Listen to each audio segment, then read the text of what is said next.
ये डाटा दिया, वो भी आपने देखा। अच्छा सजाद साहब, आप को जी इन्होंने मारने की कोशिश क्यों की? मुझे इन्होंने जान से मारने की कोशिश की, फयाज अब्बासी और आमिर कसाई। अच्छा, ये फयाज अब्बासी कहाँ साहब कहाँ रहने? ये चक नंबर 24 का तहसील खैर बट्टा में वाली का रहने वाला है। चक नंबर 24? जी सर। और इनके साथ है आमिर कसाई। इसने तो कहा, उसको कहता है आमिर, इसको फयाज अब्बासी को। ये आमिर कसाई भी वो इसका है, चक नंबर सरबराह है। हाँ जी, सरबराह है फयाज अब्बासी का। ये कहाँ रहता है? अच्छा, ये भी चक नंबर 24 में? जी। ये 24 भावलपुर में? जी भावलपुर में। अच्छा ठीक है। और ये इसने ना मुझे बहुत इसने गाली गलौज दी, इसका मेरे पास रिकॉर्डिंग है इनकी।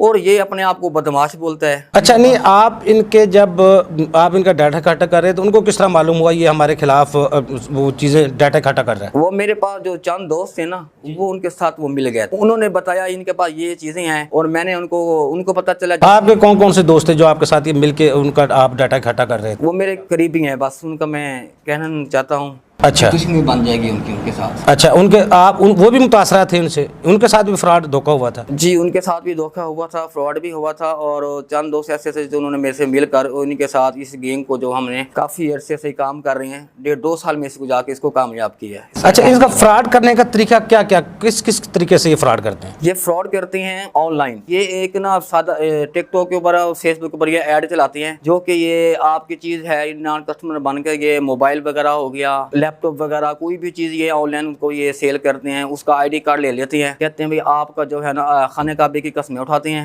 उसके बावजूद अल्लाह नबी का नाम लेके और उसको हलफ रख के सामने उसको वीडियो कॉल पे दिखाते हैं, उसको इतमाद में दिलाकर अपने आप को सैयद बोलते हैं, सैयद हसीब हसन बोलते हैं, कभी कोई बोलते हैं। उनके सब की रिकॉर्डिंग मेरे पास मौजूद है। सैयद फजान बन के आईडी कार्ड दिखाते हैं उनका आईडी कार्ड दिखाते हैं। और पाक आर्मी वाले का इन्होंने एक सर्विस कार्ड भी उनका रखा हुआ है, उनके आईडी कार्ड भी रखा हुआ है। अपने आप को वो कहते हैं हम आर्मी वाले हैं। और गाड़ियों पे भी इन्होंने वायरस लगाई है, गाड़ी को इनके वोटर लगे हुए हैं, वो भी मेरे पास प्रूफ है। वो शराज अब्बासी ने उनके वीगो डाला है, उसने लगाए हुए अपने घर के ऊपर गाँव में, उसके घर के बाहर की वीडियो है मेरे पास। अच्छा, नहीं लोगों को तो पता ही है आर्मी का बंदा नहीं, फिर किस तरह लगा सकता है वो रूटर वगैरह? ये शराज अब्बासी लगाता है, लोकल प्राइवेट, ये अपनी इनका नेटवर्क है ना, ये कहते हैं अच्छा, सब कुछ जो भी है इनको, अगर कोई इनके साथ आवाज उठाए तो ये उनको दफन कर देते हैं, तो या उनके खिलाफ कोई मुकदमे में दर्ज करवा के पुलिस मुकाबले में उनको चले जाने देते हैं। आज तक जिसने भी इसकी कोई आवाज करने की कोशिश की है वो उन्होंने नहीं की, क्योंकि मैं इनसे नहीं डरा हूँ, मैं इनसे डरता ही नहीं हूँ। और ना ही मैं इनसे मुकाबला जरूर करूंगा, छोड़ूंगा नहीं इनको। जिंदगी मौत मेरे रब के हाथ में है, मैं मर भी गया तो मुझे, मैं मीडिया पे इसलिए आया हूँ, जितने भी मेरे बहन भाई पाकिस्तान में मुसलमान भाई हैं, और जो कि ये इस तरह के ये फ्रॉड कर रहे हैं, ताकि दूसरे गरीब लोग भी ही बच सकें। अच्छा, दूसरों को बचाने के लिए तो आप वो ये मेहनत कर रहे हैं सारी, लेकिन ये तो काम सरकारी इदारों का है। मैं आपकी तरफ आता हूँ, शाहिद अब्बास साहब, इस बंदे की आपने बात गुफ्तगू सुनी, लोगों को फ्रॉड से बचाने के लिए, अल्लाह करे ये इदारों का काम है, इसका काम तो नहीं है लोगों को बचाना। किस तरह ये जितनी बातें बता रहे हैं गैंग की, इस तरह से फ्रॉड करते हैं, अब्बास साहब हो तो रहा है सबके साथ, बहुत से लोग मुतासर भी हैं। आप क्या समझते हैं इनका सोल्यूशन क्या है, हल क्या है? मेरे मुताबिक और कानून के मुताबिक इस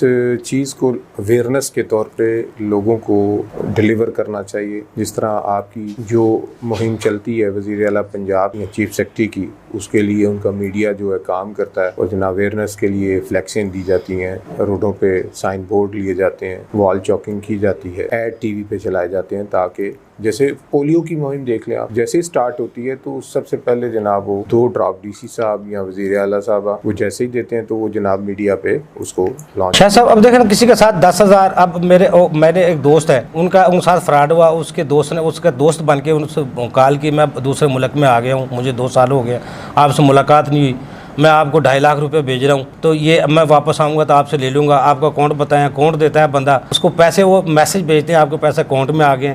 आधे घंटे बाद फ़ोन आता है, इसमें से कोई 50,000 मेरे दोस्त आ रहा है, उसको इमरजेंसी, उसको दे दे, बाकी मैं आपसे ले लूँगा आके। उस बंदे जो 50,000 वो ऑनलाइन पैसे लगवा लेते हैं, बाद में उसको पता चलता है ये तो मैसेज फ्रॉड है, फेक है। अब उसको दाद रस्सी के लिए थाने में जाता है, थाने वाले भी नहीं सुनते, ये हम क्या कर सकते हैं इनके खिलाफ? क्योंकि थाने वाले उसमें कुछ नहीं कर सकते, ये तो जो है साइबर क्राइम की बनती है वारदातें, और साइबर क्राइम माशाल्लाह इस टाइम इतनी जिद्दत है उसमें कि लोगों के लिए काम कर रहा है। और जिनके साथ फ्रॉड हो जाता है, हर किसी को तो शायद सब पता भी नहीं है।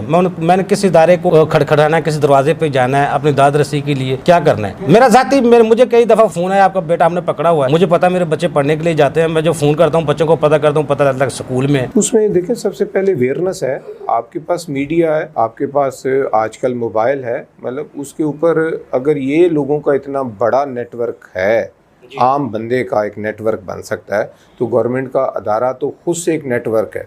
सही कह रहे हैं। वो हर जगह पे थाने हैं। जी, हर जगह पे थाने हैं, पुलिस है, इंतजामिया है, FIA में आप देख लें इतनी अवेयरनेस हो गई है। और हमारे इदारे बहुत अच्छा काम कर रहे हैं इस पे। लेकिन सूरत हाल ये है कि जब भी कोई इस तरह का एप्लीकान कहीं जाता है तो उसको अपनी आप बीती खुद से बयान करनी नहीं आती। सही कह रहे हैं। मतलब कभी कभी ऐसे लोग जो हैं सच्चे होते हैं लेकिन बातों में झूठे हो जाते हैं, तो जो झूठे होते हैं बातों में सच्चे हो जाते हैं। तो इसके लिए डॉक्यूमेंट्री एविडेंस या ये जो आपकी साइबर क्राइम जितने भी है उसमें आप देखें उन्होंने सारा नेट से मुतलका, मोबाइल से मुतलका, कंप्यूटर से मुतलका। तो शायद साहब ये भी होता है जिस मोबाइल से वो फ़ोन करते हैं बाद में वो मोबाइल मिलता भी नहीं, जब उसको ट्रेस किया जाता है वो किसी और के नाम निकलती है सिम, वो कोई इस्तेमाल मर गया होता है, कोई फौत हो गया होता है, ये भी तो होता है ना सब में। देखिए मैंने मेरी लाइव प्रैक्टिकल मैंने ये देखा है कि मुख्तलिफ़ केसों की नौयत में कि किसी बंदे ने बाहर जाने के अगेंस्ट भी जो पैसे दिए हैं वो ईजी पैसा जैज़ कैश करवा रहा है बजाय के बैंक के। यानी 16 लाख की 20 लाख की रकम है तो वो 10, 20, 50,000 रुपया करके जैज़ कैश इस पे करवा दें, इस पे करवा दें। एक तो पहले उसको नहीं पता चल रहा। दूसरी बात, जो एप्लीकेशन लेके जाता है IO के पास, IO इतने सारे नंबर दे के वहीं पर रिजेक्ट कर देता है कि ये इधर का बनता ही नहीं है, क्योंकि उसको हर नंबर पे मेहनत करनी पड़ेगी, सिस्टम में जाना पड़ेगा, आपको ऑन करना पड़ेगा। और एक मरतब जब आप किसी चीज़ को फ़िल्टर कर लेते हैं, अभी आपको पता चल गया हमारा पंजाब का पानी जो अलग के आ रहा है, तो हर बंदे ने फ़िल्टर वाला पानी पीना शुरू कर दिया है। तो ये जो चीज़ें हैं ये भी तो लग के आ रही हैं, मोबाइल के ज़रिए आ रही हैं, मोबाइल के ज़रिए जा रही हैं। मोबाइल के जरिए मैसेज आता है आपको इतना सोना निकला है जनाब, हमसे रब्ता करें, इस नंबर पर रब्ता करें। जी, तो पाकिस्तान के इतने वाक़यात निकल रहे हैं, ठीक है जी। और बाकायदा फ़ोन